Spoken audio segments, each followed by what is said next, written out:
Brad and Sam are here to take your questions. Please raise your hand if you have a question. We're going to start back left.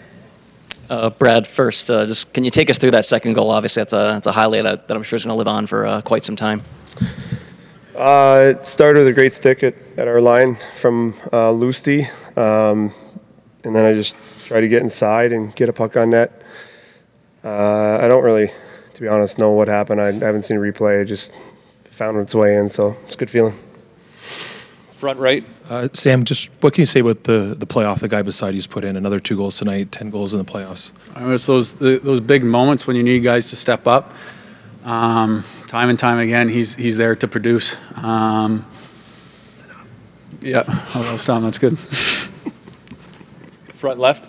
Yeah, for both of you guys, your guys are out. You're 1 win away. Sam, first for you, just what did you guys learn about how tough it is to get that 16th win last year after going up 3-0 and then Edmonton forcing 7? And Brad, you've been in this situation as well. Just how tough is it to get that final win? Yeah, I mean, the more times you're in a situation like this, the more comfortable you're going to be. You know, we've been staying in the moment very well, you know, all postseason. And, you know, it's just about handling your day. And, you know, we did what we set out to do today, and now it's about recovering and getting back at it in a couple days.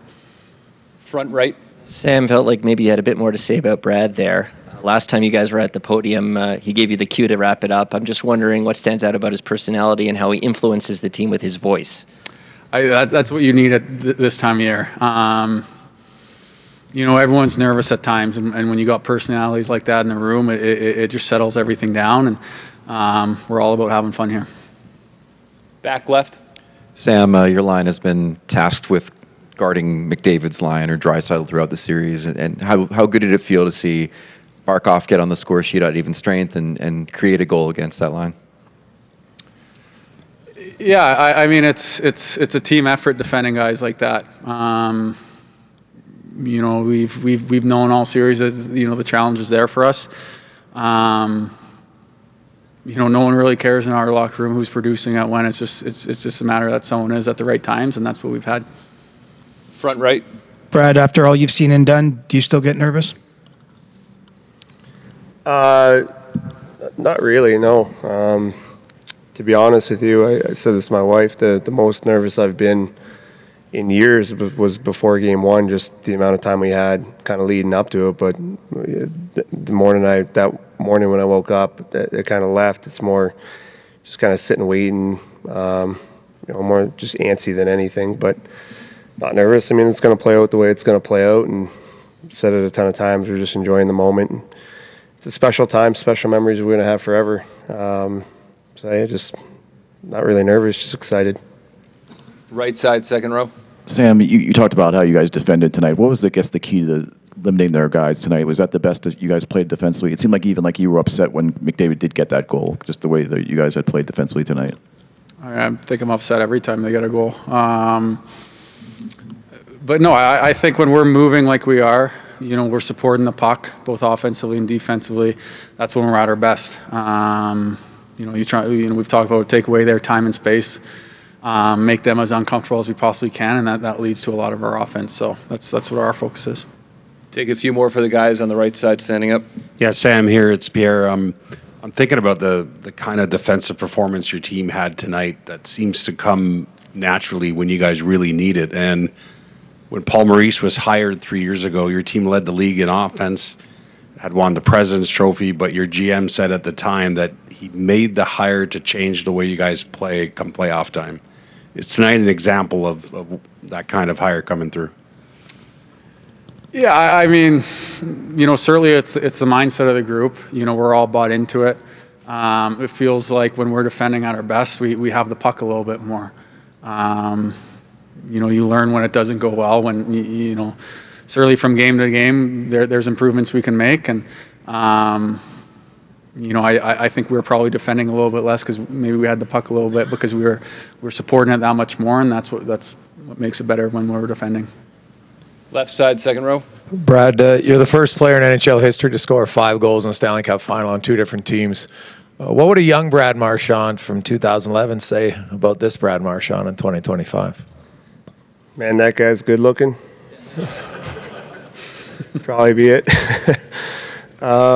It's just how it plays out sometimes. It just sometimes you get bounces, sometimes you don't. But definitely, he'd be grateful to be in this opportunity and have another opportunity to be in the finals and be part of a really good team for sure. Right side, second row. So we all know the Oilers have been blasting Pink Pony Club after their wins. Do you guys have a go-to victory anthem, or are you still searching for the perfect song? No, we got a couple that we play when we win. What their names are, I'm not sure. Any Latin songs? Sorry? Any Latin songs? I don't know. That would be a nice addition, though. But you got to ask Rearsy. I don't know what he's playing. I don't know the names of anything. Stay on the second row, right side. Brad, you guys in the first period in this series, you've scored at least 2 goals in every first period. You've outscored them 11-4. Some of that's on special teams, but you got to earn the power plays. Why have you guys come out and been that good in the first period in this series? I think we learned pretty early that we need to be prepared. They scored in the first minute and a half of the first game.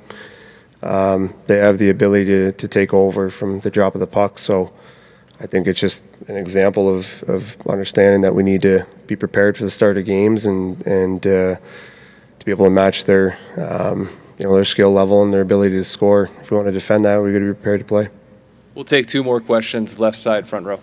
Sam Bennett's production this postseason, how has he taken it to this level? I just heard Matthew Tkachuk say something about maturity, but I'm sure it's more than that. I mean, I think we've talked about it so much. It's just his game translates so well to this time of year. He creates so much room for himself. That line's been put in some very big and tough situations, and they've just produced time and time again. So we got all the confidence in the world, in them. 1 more, left side, second row. Brad, there was a lot of talk with a quick turnaround that one of the teams might not have the legs to play. You look like you had lots of legs today, and you're 37 years old. Why is that? So it's one of those things where you just sometimes you have them, sometimes you don't. I think the biggest thing with our group is we rely on our depth, and like Rhino said earlier, we rely on different guys to step up at different times. Whether you feel good or not, you're expected to do a job and play a certain way. And when we do that, we play well. So just how it plays out sometimes. Thank you for your time, guys. Thanks, everyone. Coach Maurice will be here shortly.